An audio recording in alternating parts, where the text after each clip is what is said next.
Of Kittens and Broken Things, Chapter 31. Kara could tell they were both conspiring to avoid mentioning the end of the week as it stalked them. This blissful arc of time had answered questions and inspired whispered secrets and confidences. There was the promise of more time together in the future, but they were both desperate for each other, unable or unwilling to see beyond right now. Easy humor was replaced by comfort and silence. Arms stayed in embraces and mouths refused to part until they absolutely had to. And then they absolutely had to. Garrus had begun to take time separate from her, usually while she was sleeping, to pack, so she wouldn't have to do it or think about it. She was aware of diminishing food stores. The end of the cheesecake resulted in a few tears and her fingernails digging into her palm, which he had carefully unfurled and kissed, wordlessly. She had strength, she knew it, and she'd go. But she did not want to. The lives of those saved on Turim and from the collectors had validated their work. That mission had only been possible with both of them contributing resources from unique spheres of influence and expertise.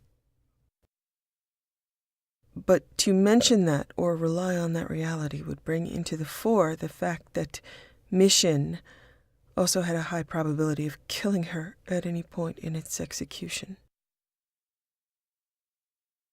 They didn't talk about it. Inspiration had to come from outside of this moment in time and place in space, and they had to look beyond each other. This moment of contemplating being apart and the pain of it was what had kept them apart. He knew if it was too painful for her, she would not wish to repeat it. He knew that if it was too painful for him, he'd attempt to prolong it.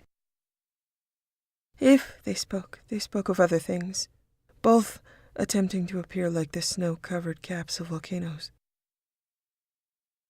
They made themselves separate, sedate, and secure at a majestic height, both aware of and afraid that the feigned peace would be disrupted by looking too closely and feeling the heaving thrum of the surrounding landscape, measuring steam and pressure.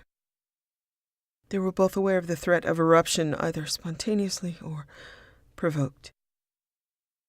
Making it seem easy would be a potential insult and a lie. They found their way in silence, desperation in hands and eyes, but not tongues.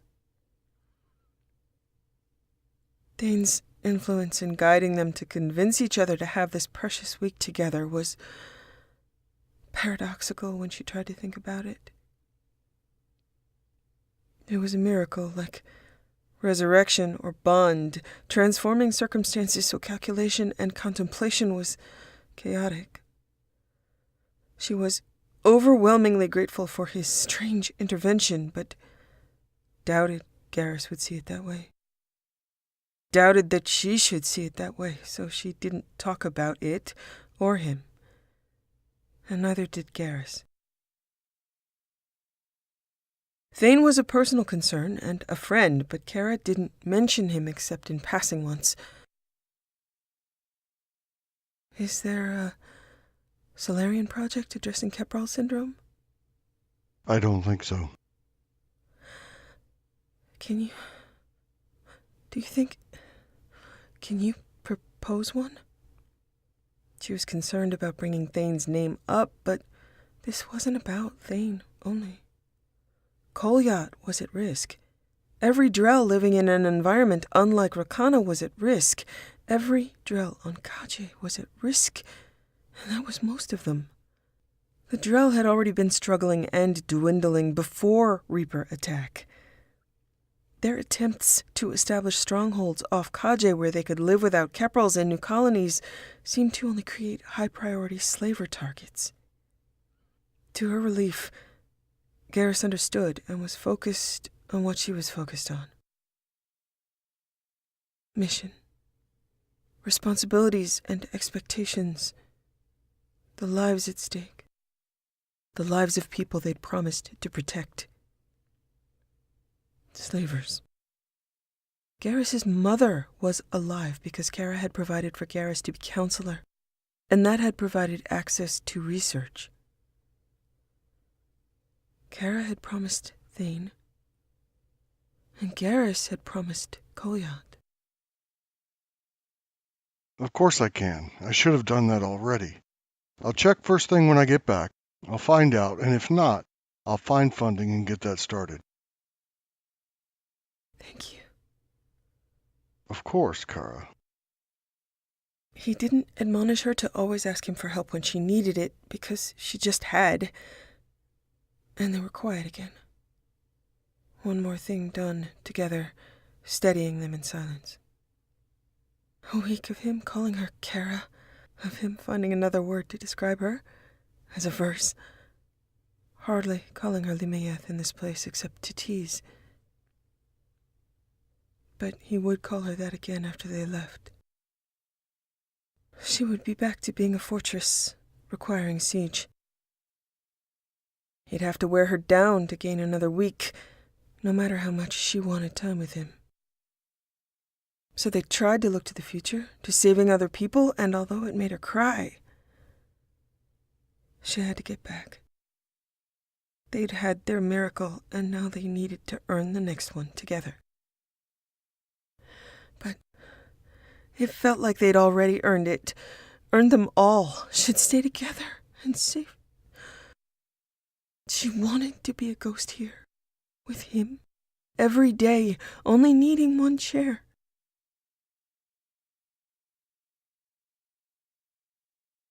Garrus deliberately kept them, in reverie to counter his clawing need to barricade them both somewhere safe. It was foolish and short-sighted, and he should have tried to let them see what withdrawal would do to them, but he couldn't. He wouldn't waste a moment with her, couldn't let her suffer, couldn't risk suffering himself because he would break and run, and she would not be able to stop him, would not want to stop him. On the shuttle he kept her in his lap, joined because he could not bear to be separate. They'd avoided all the consequences of reverie being so strong by spending so much time together joined or kissing. Now it was too late, and he could not stop touching her. She was crying, and his subharmonics went slowly crazed and keening. What withdrawal had been at the beginning of the week was dwarfed by what it was now, strengthened, saturated, and reinforced, flexing its claws in their spines and hearts and minds. Edie cleared the shuttle deck. He wanted to carry her to her cabin and stay there, but he knew that he couldn't. He couldn't walk her out because he'd be in camera and visual range. Kara could barely stand up straight. He put her luggage in her hand, kissed the tears from her face, though she made more, whispered to her that he loved her, that they would have more time together, and let her go. He watched her straight back and wobbled step until she was in the elevator, waited to be cleared to leave. He only hesitated a few seconds, braced himself, and then forced himself to go, teeth clenched to the point of blood, his mandible flat and straining against his jaw, subvocals building to a roar that combined with the engine's noise. A promise he'd made to her echoed bitterly as pain built, and he had to set automatic controls because he could barely see through the blur. We will do anything for each other, even hide. Even hide from each other because neither of us wants to admit how much this fucking hurts.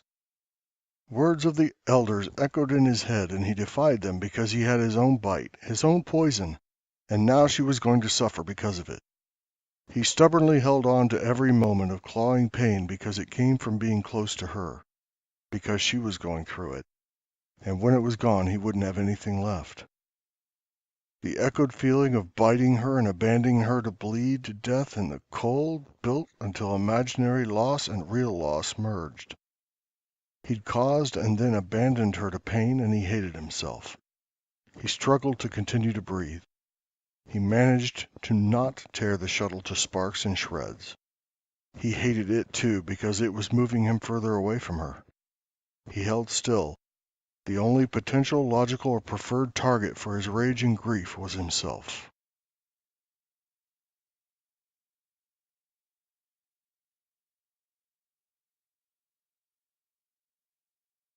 Thane was aware when Kara reboarded the Normandy. He had asked Edie to inform him. He was curious but patient. He had anticipated her return and had made no plans to travel to Entice. He had not placed surveillance. He had wished them well.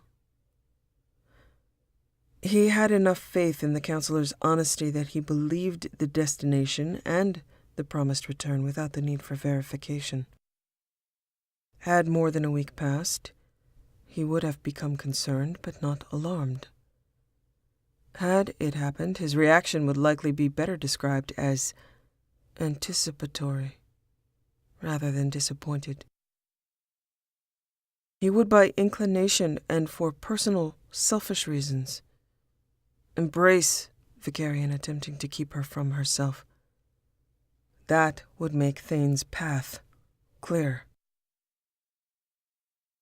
The counselor had the resources and persuasion to allow for Kara's voluntary abduction, but he also had a conscience. The combination of reverie and freedom of intimacy and sex would give them both excellent reasons to be metaphorically and literally carried away. However, taking Kara far from Shepard was not recommended. Thane would give her time to be convincing. Thane was attempting to integrate Kara with Shepard, not separate them. Vicarian would be biologically inclined to own her, whoever she was at any given moment, closing the gap of bond and hunt and distance over years. Vicarian might come to his senses. Kara might convince him to abide by her sensibilities instead of his. If that extended into a time frame where Kara was unable to express or maintain her truth, it was unlikely that Vicarian could elude Thane. Thane would find her, and through finding her would find Vicarian, both with diminished capacity. The certainty and method of tracking had come through retrieving and reviewing Miranda Lawson's files on the upgrades and hardware installations during Kara's reconstruction. Project Lazarus was ingenious, complicated, and unique. He did not comprehend much of it, but he had not needed to understand the medical significance. He had searched for technical significance. While returning Kara to life, a recommendation of implanting a control chip had been generated by Ms. Lawson. This had been vetoed by the Elusive Men and Liara as possibly personality-altering. Thane had checked components, manufacture, and design to ensure the chip had not been placed. Thane had sufficient control over Kara already, sufficient access for his purposes. A control chip would threaten her will to command, and he would not permit it. Thane would attempt to execute her will as defined by her, had provided for circumstances where that will would be explicitly stated, where she could not prevaricate or hedge. Her nature and her truth were not subject to easy change. Her will would remain paramount. That was what would win the war, and that was what would keep her whole. That was what would define who would be worthy of standing by her side. Any force, person, or influence that did not reinforce and aid her would be countered by Thane's willingness, if not eagerness, to remove them from the board. She could oppose Reapers on her own. Vicarian was a potential asset as a cooperative entity and a potential disastrous liability as an opposing force. Eliminating Cerberus as a potential subversion point was a necessary and time-consuming, if educational, task. Thane's subversion of her would resemble hijacking a piece, but only back to her original state. If he were caught doing it, his actions would appear to be traitorous, treasonous. He had only her trust in him and its obvious fragility and folly as guard from failure. He did not have enough time or life remaining to complete his task, the war and the risks to her emotionally and physically extending off the edges of the boards as his breath grew shorter. Reapers had unlimited moves.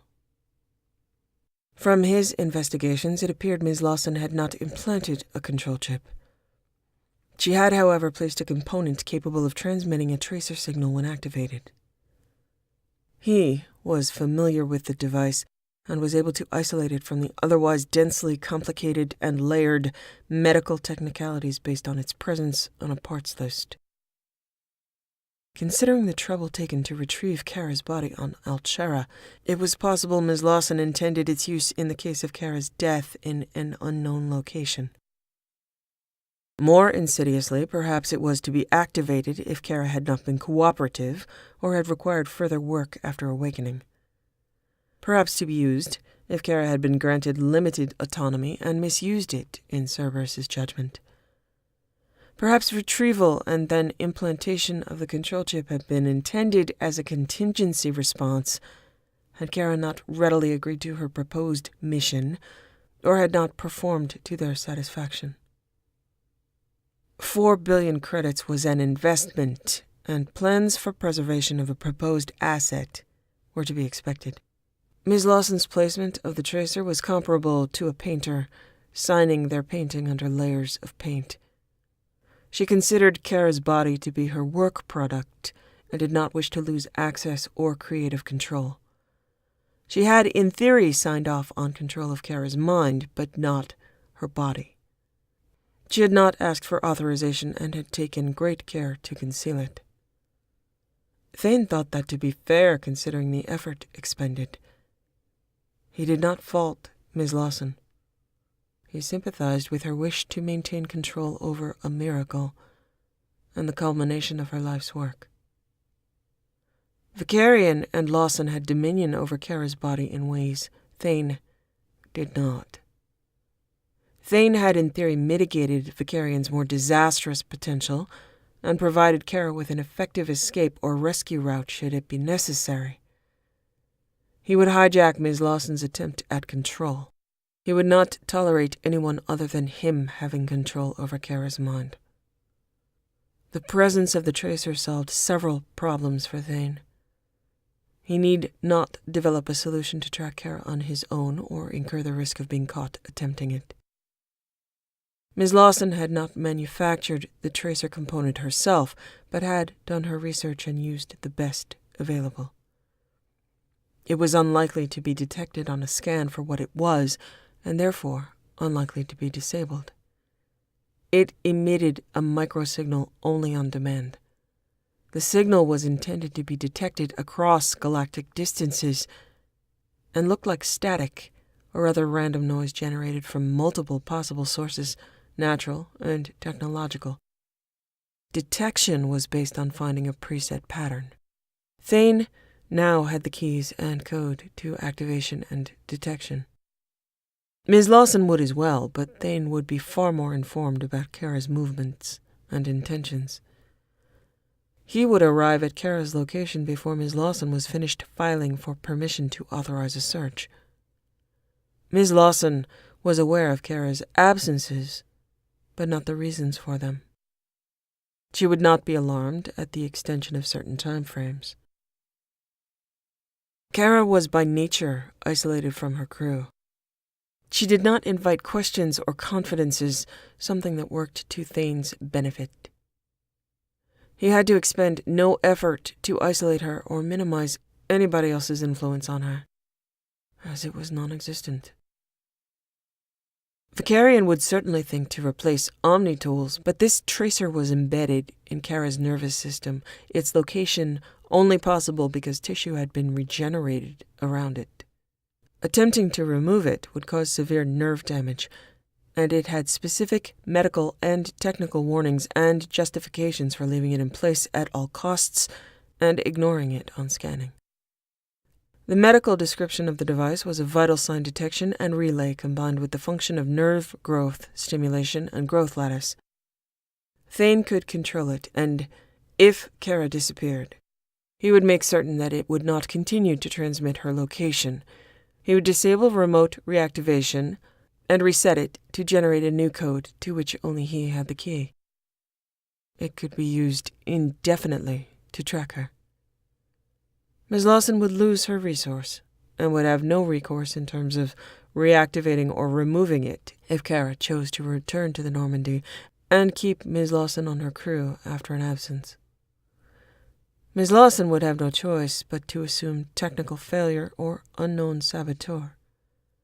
This device did not guarantee reset or customer service for obvious reasons. The loss of the key was loss of control. It was expensive and illegal, and there were no records of purchase or ownership. Vicarian would not suspect its presence, and Thane would have ample time to plan. Thane did not fear for Kara's physical safety in Vicarian's company. It was only her freedom that was under threat. Kara was a persuasive woman with Thane's venom, reinforcing her need to return. Killing Vicarian would and must be something Vicarian had brought upon himself, something Thane took pains to avoid doing except in an extreme case. However, extreme described Vicarian and Kara and their circumstances. Thane would attempt to preserve Vicarian's life. Not for Vicarian's sake, but for Kara's. Vicarian must have enough time to weave and noose the rope used to hang himself. If it became necessary, Thane would provide a sudden and regrettable drop in altitude. For Kara's sake, he wished them well. For his own sake, he would enjoy the short hunt if Vicarian proved it necessary. So far, Vicarian had managed to navigate tests intended to tangle and trap him, had he thought of himself first and only, and not of Kara's needs and desires. Thane had provided Vicarian with Kara's truth, and a boundary defined by death for trespass, as a courtesy, as a warning. Death would be swift, but not arbitrary. With Vicarian himself informing Kara of the threats Thane had made, it would provide proof to Kara that Thane had given Vicarian every opportunity to keep faith. Vicarian had Kara's body and Kara's devotion and her love. It remained to be seen if Vicarian held her truth solidly enough to counteract the influence of bond. Reverie obscured truth in favor of reinforcing itself, a chemical feedback loop. Thane's venom and access gave him rights to truths Kara would not speak unless compelled, and even then only under very specific questioning that would not occur to her to ask herself. He sympathized with Ms. Lawson and with Vicarian, but their interests were not Thane's, were not Kara's, and his sympathy was of no value other than as lip service. Thane was excellent at lip service. Should Vicarian's death be necessary, Kara would be broken. Thane's path would merge with hers, and Vicarian's would end out of necessity. It would remain to be seen if she continued with her connections to an inherently broken council or spectre identifier, or if she chose a new path to forge. The loss of counselor or council or even the Normandy would be a setback, but not an end. On her own she was a powerful figurehead. Many would follow her under any banner she chose to raise, and it would be known it was her banner.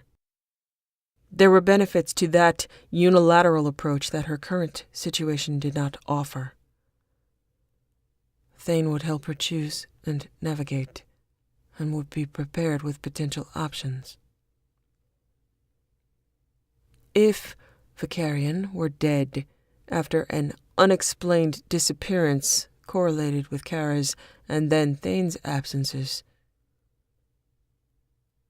Spectre Orbiston would know who had killed him. As straightforward as Orbiston was in general terms, grief would drive him to attempt to use Kara's sympathies against her. He would attempt to arrange for a reconciling meeting, and Kara would wish to try to console him, to explain. Yet Orbiston would have no other goal but to kill Thane, and would use Kara as hostage or information source. It would be necessary to end Orbiston's life preemptively. Thane did not blame Vicarian or Orbiston for their paths. He admired them. They were righteous and good men. Kara was worth Vicarian's personal risk and obsession. Vicarian was worth Orbiston's personal risk and obsession. Yet they would die at Thane's hand if necessary. Thane's risk and obsession served a higher purpose, as did Kara's. At that point, Thane would then assess the board and their pieces, and attempt to hijack her back to self with what remained. As he contemplated possible consequences and fallout, Irikah's voice sounded, as concerned as she would be about Kolyat. And what happens then, Tassak? Then, I do not know, Ree. Perhaps she kills me. She would have the right. She would not. It is not her nature. The nature of people changes when loved ones die. Not hers, not mine, not his, not yours. Death, even in her own, did not change her. The council in chaos, a spectre and council are dead. Good men lost to what? To love? He would have abandoned the council on his own, despite her warnings, despite mine. Vicarian would not be lost to love, but to obsession. Orbiston would be lost to vengeance. Like you? Not like me, Ree. I am obsessed. I am not lost. Was that my failing, Tassak? I was in love, but not sufficiently obsessed? You had no failing. I was chosen for my potential of obsession. I was raised to embody obsession. My eyes permanently altered to see the world a certain way. You were born to embody love. And that's what your eyes saw. And were you not deserving of devotion or obsession? Does love do so little? That question required either an hour in answer or none. As he so often did, he chose none. If she does not kill me, and she is alone, requiring love, obsession, and devotion in order to survive and prevail, what then, Ree? I ask a wise woman. I know of your love. I see your devotion. Your obsession is chosen, as it always has been. Chosen or fated to be chosen, that I will do it, is decided. Am I of more or less worth if it is the will of the gods, or my will? What if it is both? Are you of more or less worth if I remember you as you were, or if you speak to me from the shores? I seek to oppose reapers, Ree. They are not a delusion. I am not harmed by knowing that her purpose, even your purpose, is and was higher than the purpose I held. My life was simple. I never saved a life. As his Ree now abided inside Thane's thoughts and memories, she now knew he had taken the target that she had believed spared through her inspiration and intervention. He could no longer obscure his truth, not to her. The pain was sharp and real, echoing the loss of breath of Kepral's, the slow paralysis and weakness that would take him finally. In some ways, not soon enough. And in other ways, with him facing an eternity of trial. Ree, you saved lives. You inspired me to save lives for you. Your kindness adding up to healing and inspiration. You created life through Koyat. What you did not do, what sets you apart from us, is that you never took a life. You never saw how it might or could or should be done. You are not innocent, yet you are wise. You comprehend loss, you accept it. Whether I was born innocent or ignorant, I was not born wise. A great deal of effort was made to ensure that my innocence and ignorance were replaced with the will and training to take life. Your life, Ree, and what you stand for, is why she fights, why I fight. She does not know you, but she knew her parents. Her hope is that lives like yours could be lived without pain she could prevent. Without her efforts, countless meaningful lives would otherwise be lost. She had her meaningful life stolen from her. She was called to service.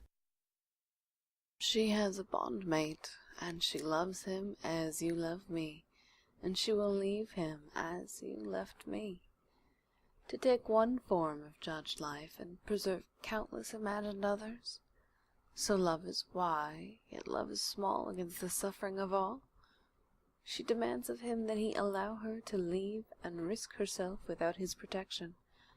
That is right for her, yet not right for me. She does. She will. She trained to discern. She chose to kill. Can you not see where selfishness and Of course she could not see. He could not. Can you not see that I love you? Whole, unalloyed, unquestioned. There is no boundary to you, to that. Yet there was still slavery and disease outside our door, things about which you could do nothing. That was your blessing or curse, Ree. Helplessness. I am not helpless, and I cannot claim that I am. How many Drell lost to those plagues? You did your job well, my Ree. Before you, I had not cared about my targets, and you taught me to care. You taught me to see people, where before there had been duty and death. How much pain bled into your intended sanctuary under the door as I watched. Seafi's son lost to slavers, Milisor suffering from Keprals with no relief. You mourned with her, you comforted him. I grew to know I could not save them, but I could save people like them. You were a source of abundant love and solace, and you gave it. I had nothing in abundance to give other than my training. But I did give it. You always loved the world as it was, and your answer to suffering was to endure and to heal. How many bodies were given to the sea? How many loved ones taken away with no body remaining to honor? I could not stand before those souls on the shores and say that in a week, a month, a year. I could have spared their life or that of their child, yet I chose instead to contemplate the sunset. My gift was inferior to yours, but it was all I had to offer. The difference is in what we saw, what we could do. You saw and did what you were born to see and do. I saw and did what I was created to see and do. They cannot be compared. And yet your guilt is great because you compare. And so I should be guilty, Ree. And you should not. You chose and walked the higher path, one I could not navigate. I am responsible. I am guilty. Of what use is love against such foes as death and disaster, other than as motivation to end them? How would they end if someone was not moved to end them when they see how? I care for her purpose and place as she does, more than she cares for herself. She is not whole. Yet, like me, she can see, and she can do as I did and do. Not with the same tools, but with the same eyes, the same resolve. I was mistaken in believing that your nature had been corrupted by death and disaster, as mine had been. She convinced me that your nature was as it was every moment you breathed. You did not die broken. I did not break you. They did not break you. You are whole. For that illumination and lesson I owe to her the ability to speak to you, and that is beyond any value I can name. I owe her Kolyat's life beyond any value I can name. In repayment of that debt, shall I grant her stinting service, or all that I am? Not all. All that I can give. See the difference, Ree, between your nature and mine, between yours and hers, between hers and mine. They can be drawn close and compared, but they are not, will not be equal. Your love will never be seen as less in our eyes than everything of truest value. You inspire others to become more, become better. And if that cannot be done with love, it is done with every other tool at our disposal. I do not know how to end Reapers. Nor do I. Shepard is the person with the gift in that direction. If my devotion and obsession move toward ending the things you wished to end, things she wishes to end, Irikah, you did not need me to weed the garden, yet I did. That could have been done by any other. And as my hands set to that task, more blood pooled about your feet. What I did do, I do not regret doing. Should I retire to weeding a garden now because it would be your idea of what would bring me peace? What is my peace measured against bringing it to others? You were grace, accepting of grief's tide, a lotus that floated above each wave. I was not. I was drowning. You were who you were, whole each day, unfathomable grace in the face of adversity. I am grace of a different sort. You were a natural wonder. I was a forged knife. If I did not put myself to use, my only other choice was to rust or to go dull. I was a sharp edge with much of my life given over to recognition and execution of a duty to my people. I am not a man of peace, much as you may have wished to bring that to me.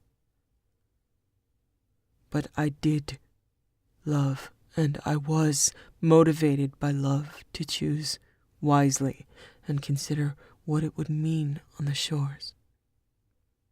My love cannot win a fight against the Reapers on its own. Yet added to my obsession and devotion, perhaps it can. Can I not also love the fight? Love her? Even, especially, if I cannot have her? Can love, devotion, and obsession align when the need is great and the purpose clear? With you, there was nowhere for my devotion or obsession to alight, to seek change. You were and are perfect. But in the wider worlds, there is so much undone, so much to do. You loved me. You did not need me. You were a flower, needing only the sun and the rain and the soil. My presence blocked the sun from reaching you, poisoned the ground, called down drought as penance for my sins, for my failed responsibility. I am now needed. I do not love you less, as I love her more. Must you need me now, because she does? I needed you, Tazak. I was not as whole without you as you wish to believe. You were my son. I could not help but move to face you, open to you, wait for you. You do have choices, yet love is not one of them. Could she love you, be devoted to you, or be obsessed with you? She loves, as that is her nature. She is devoted to me as she is to any other living being for whom she would be willing to die. Perhaps I do not deserve to inspire obsession. Yet you have, in order to draw her back. Because it is her will and requirement. And because you desire it. And because I desire it. And because you desire her. That as well. I would wish for things to be different, Tazak. I wish for me to be alive, for you to be in my arms, in a dry place where you are not ill, where the doors stream sun and not blood, where worlds are not about to burn for the sins of those who lived ages beyond my account. I would wish for that as well, if I indulged in wishes. I cannot wish that you come to me soon. I cannot wish for good men to fail because they love too much. I cannot wish for her to break. Do you wish to look away, Rhi? Deny whatever God's madness or memory that allows you to speak to me? I will leave you to your light and seek you out when I have no more choices, no more obsessions to pursue. As I did in life, I wish to spare you the tedium and burden of my path. The light without your voice is lonely. As is the dark without yours. You wish to go to her. I do. I shall. Then follow your path, if your path is with her. I wish you both the love of a living heart. It is what I have to give. I cannot walk it with you, but I will be at the end of any path you choose, if you wish for me to be there waiting, Tasak.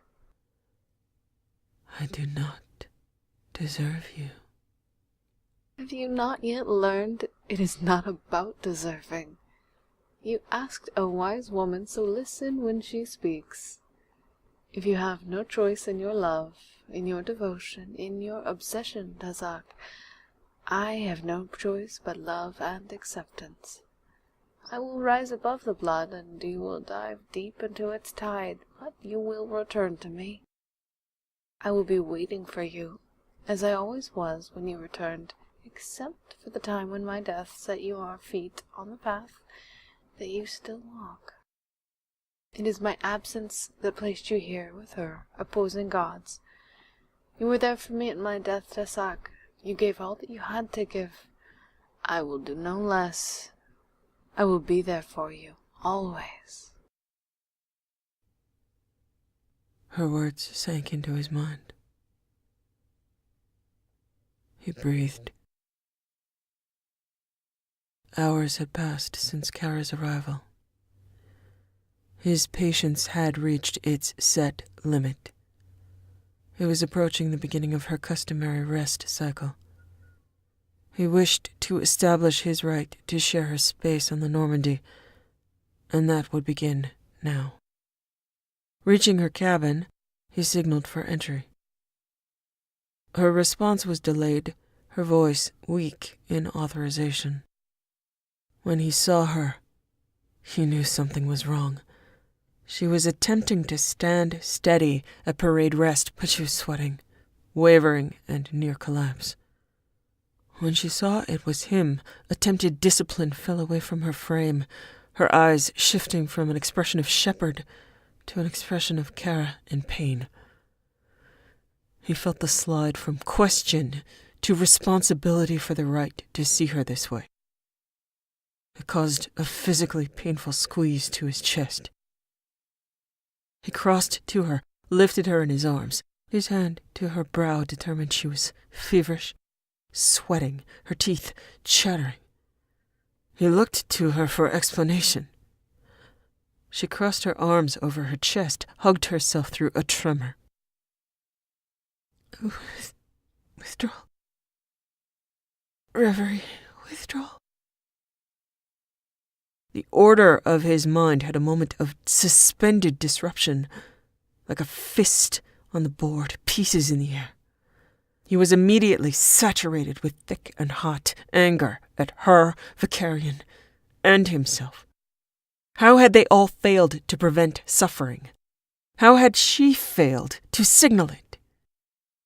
Ordered and cold answers came to him before he could phrase the questions aloud. She hadn't sought out Dr. Chakwas because what would she say? That she needed medication for withdrawal? Telling the truth would put Vicarian at risk. Not giving a cause would result in medical records that indicated either recreational drug use or obvious reverie after effects. That outcome would make Kara choose the path of pain and endurance. She was sick, not thinking straight, and she could not risk her command by appearing to be a drug addict before her medical officer and crew. She could not risk Vicarian by confession of liaison. This in a young, inexperienced and small woman who had never had alcohol, Drell venom affecting her profoundly, Turian bond obviously devastating. Her lack of sophistication contributing to being unable to compensate for physique and idealistic purity. Vulnerable in every direction. Her chosen defense was endurance. Except that she had Thane as her arm. She should have told him, and that was experienced as sharp pain. Followed by anger at her ignorance, anger at his own assumption of her being reasonable. He felt a physical and mental chill, a critical lack of faith in his assumption that he had sufficient control or access to her. He nearly opened his mouth to tell her exactly how foolish he believed her to be, nearly tensed his arm to shake her, but instead set his jaw to offset the anger, keep it behind his teeth, off his tongue, out of his embrace. His anger would be distressing to her under any circumstances, excruciating in her present state. Part of him wanted her to be reminded of that she was devastatingly vulnerable due to her obstinate and misguided choices. But he restrained himself. He could not approach Dr. Chakwas on Kara's behalf for a remedy. He focused on what Kara needed and what he could do for her. He would ask certain questions later. He would certainly compensate for her lack of faith with reinforced venom. Vicarian had told him not to arbitrate their relationship with that method, but Vicarian had caused this state and had not helped her compensate. Thane's wrath in Vicarian's direction was not subject to the same tempering of mode and method. He eased them into the bed slowly, chattering in groans from her, sitting her up in his lap, with her swaying until he steadied her between his thighs, his arms under hers. He moved his hands to the back of her neck and began to hum. A droll sound of comfort, as a parent would for an ill or fussing child chasing sleep. As he had for Kolya. He applied venom in long strokes of his hands, his thumbs along the sides of her throat, his palm along her shoulders. She was wearing clothing he had designed for her, and that pleased him. His hands on enveloping brocade and her skin. She did not protest, too far gone in pain, slumped forward. Tiamat, begun while in pain, could amplify it, so his hum was interspersed with soft words, as questions occurred to him to ask later. He told her, "Listen, all will be well. Your pain will ease." He thought, "Why did you not come to me?" He told her, "Slow your breathing, listen. Make your breath wide and deep." He thought, "How do I protect you from yourself?" She tried, through hoarse throat and coughing, to breathe more steadily, altering her sharp and shallow panting. He was torn by a moment of knowing he could turn her, kiss her, glide his mouth over hers until she opened to him, venom and hunger assuring her no pain. Then there would be withdrawal from him as well as from Vicarian. And the idea of his venom mingling with reverie was distasteful. Distasteful not only metaphorically, but after he had found a way to ease her broken breath and pain, he would have to take her memory of that kiss. Then he knew he would never take a memory of his touch from her. He would not replace one addiction with another. If he chose to take that step, it would make her path more treacherous, and he would lose his footing on his own. He would be lost, as well as obsessed. He had no right to her body unless she asked him in a moment of free will, which was unavailable in this moment. She could not consent. He must find another way, utilize what she was able to give him willingly. she had chosen this, and his pain came from her, not seeking him as a solution, and he must bear that. She had writhed, alone, in pain, as he waited patiently and calmly, unknowing. That was unacceptable. Listen, I will find a way. There is a way to ease your pain. You can't go to Dr. Shakwas. Her breathing was harsh again. She radiated panic before he soothed her with fingers and hum, reassurance and reinforcement.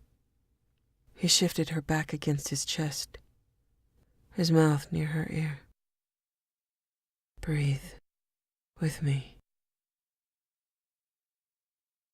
He guided her until the pace of her breath matched his, until the muscles of her neck under his thumbs lost some of their tension. Listen, you must come to me when you are in pain. You must not bear it alone. You must come to me when you have a problem. I need this. I want this. You must find a way. I'm not your problem. I won't be a problem. That is exactly right, Kara. You are not a problem. You will not be a problem. Not to me. Never to me. There is no threshold, or there is no door. That's not what I meant. Listen to my meaning, listen. Listen, and remember my words. I told you that I was yours, and that you did not yet understand how. Understand. You would wish to be there for me if I were in pain. I know it. I came to you when I discovered Kolyat was in danger, and you helped me. Had I not sought you out, he might have died. I trusted you. I came to you. You must do the same with me. You must trust me. You must come to me. Yes. You came to me. I'm the commander. That's my job. Yes. Yes. Yes is your answer when you are in need. You are a commander, and you are my Lissam. You are not a burden to me. You are a gift. You incur no debt by seeking me out for comfort, for care, for company. It is not a shadowed thing or a threshold you must darken and pass. I am yours. I am your arm that reaches out without you asking if you may move it. Kara, hours of suffering have passed. Hours of suffering alone when I could have helped you. It causes me pain to know this. I'm sorry. Remember, Kara, I have pledged my arm and my spirit. It is an insult and a waste to leave me idle when I could be of service. Venom will aid you now. It would have served you better hours ago. Your problem is caused by chemistry. It will be aided by chemistry. There are solutions. Trust that I can aid you in finding them. Her muscles relaxed further, her breath easing. She did not argue or apologize. Kara, I will protect you. When you are in my arms, you are safe. Your will is your own. I seek to serve your will on your path. Do not fear. Her teeth stopped chattering. Her tremors subsided. He waited until her breath was even. She was likely still in pain, but not suffering as much. I believe Morden would be of help, without the ethical concerns of standard medical charting. If I approached Morden with a question regarding human interactions with Reverie, I believe he would be trustworthy, that he would consider it a challenging problem to solve, and that he would have no interest in gossip. Do you concur? Yes. Okay. Yes, that might... Maybe he could. He will. You have venom now, likely enough to ease pain and strengthen will. Breathe, Melissa, and focus on my voice. Allow the pain to pass. Do not gather the pain to you. Allow it to pass. Focus on keeping your breath at this pace. Do not fear. You are not alone. We will find a way. You need not suffer. I will go now while you rest easier, and I will return soon with his recommendations and relief. Okay. Thank you. Thane moved her slowly and carefully until she was curled on her side. He settled a sheet around her, but not a blanket. She was shifting quickly between fever and chill, and he did not wish to smother her. She clutched her pillow with whitened knuckles. He stroked a finger across her brow. Rest easy until I return. Focus on breathing. Let the pain pass you by without holding on to it. She was still in distress, but there was improvement in control and confidence. He asked Morden to meet him in his lab via Omnitool. Morden was already there. Thank you for your attention to this matter. I have a medical theoretical question that may lead to a medical necessity, if I may. Discretion is paramount. No monitoring devices in lab. How can I help? I have several scenarios of concern. I am interested in Commander Shepard as a sexual partner, and I wish to assure I do her no harm. Spectre Orbiston is also of interest to me. I am concerned there may be interactions. I wish to be prepared. I am aware of the effect of my venom upon Taurians, but not humans. Particularly not humans of her size. I am aware of the effect Taurians may have on humans. Is it possible, if I were involved with both, that I might transfer Reverie from Orbiston to Shepard? Morden shook his head rapidly. Doubtful. Reverie requires direct contact, not transferable. Your venom of interest. Would like sample. Assassin venom subject of STG long-standing pool. Could win big. Thane inclined his head. I would be willing to give as many samples as you wish, as well as access to what I know of the systemic alterations made during my lifetime to achieve the effect. Do you know of potential reverie reactions in humans? Some science, more conjecture, can extrapolate. Is it possible for reverie to have an overdose effect and subsequent withdrawal? Variation allows for a wide spectrum from allergic to systemic. How would I counteract not allergy, but systemic potential overdose if I wished to be prepared for such an event? Overdose of reverie potentially to a human. Spectre Orbiston is large, and Shepard is small.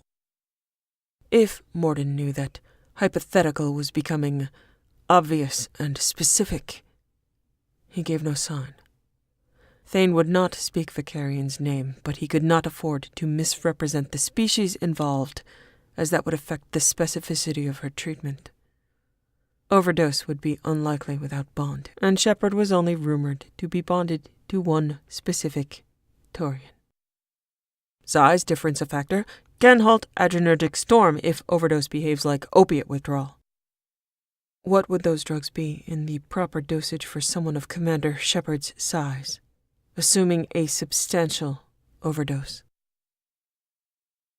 Morden consulted his Omni-tool and made calculations, moved to a cabinet and obtained several vials and then addressed dispensing them. Are there side effects? Time frame 8 hours. Potential allergic reaction eliminated. Most side effects minimized. Shepard's biometric profile and reactions well documented. Project Lazarus. Check initial breathing and heart rate for potential anomaly after dose. Cascading time release of components, active and palliative, will result in sleep until critical time frame passes. Pain relief, nausea suppression, acceleration of withdrawal sequence. Inadvisable for her to wake before 8 hours. Painful. Greater risk for cardiac event. Would you formulate a treatment for a Taurian in the same circumstances, please? Hypothetically bonded human and Taurian pair? Yes. Differential for Taurian? Biotic metabolism not present? Yes. Exclude biotics. Bonding chemistry and average size for adult male Taurian. Treatment for Shepard would be of value immediately. Formula for Taurian assistance would be helpful. Morden busied himself with calculations and synthesis. Thane waited, and then Morden transferred the Taurian and the human formulas to Thane's Omni-tool and handed him an applicator intended for Shepard. Sublingual, fast-acting, need blood sample to refine. Thank you for your discretion and assistance. If there is anything beyond venom that I can provide, my time is yours. I'll wait here. Morden handed him a sample cartridge for the blood. I shall return shortly. My thanks. Thane returned to her cabin, helped her sit, drew blood and asked her to open her mouth, sprayed the application under her tongue. Morden was helpful and discreet. You need not worry, and you can approach him for help, but I would prefer if you allowed me to do it, to spare you discomfort. Tell me if you experience side effects. I will relay that to him. This will help you sleep for 8 hours. You will sleep through the pain. But I need to work in 6. You do not, Lusam. You wish to, yet we will wait those hours to aid in your recovery. You will work when you are best able. I will stay until I am assured you are resting and that there are no negative reactions. Then I will return to Morden. After, I will return here to watch over you. Authorize my biometrics for entry without need for your approval. He guided her through those security modifications. He would not accept being locked out if she attempted something of this level of folly again.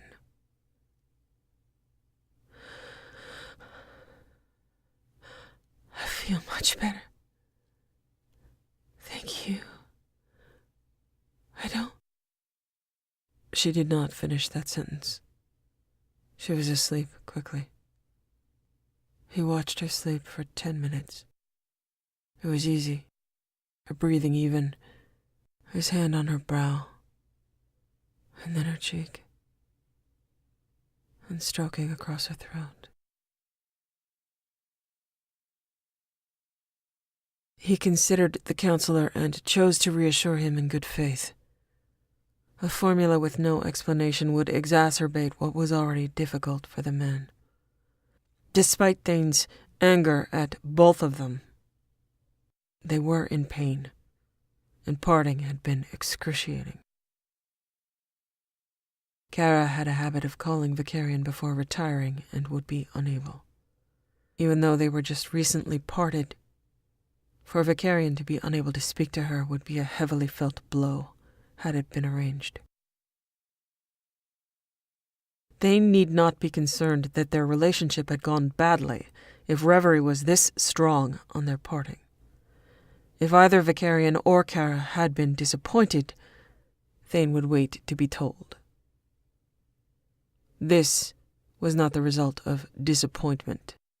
It was a sign of overwhelming success and subsequent fall from bliss. Kara would likely have told him had things gone badly while she was writhing in pain. She would have told him that it wouldn't happen again in order to reassure him. It would clearly happen again. She had taken refuge in his arms from pain, but not to seek comfort for failed romance. She had chosen to suffer for its success without complaint.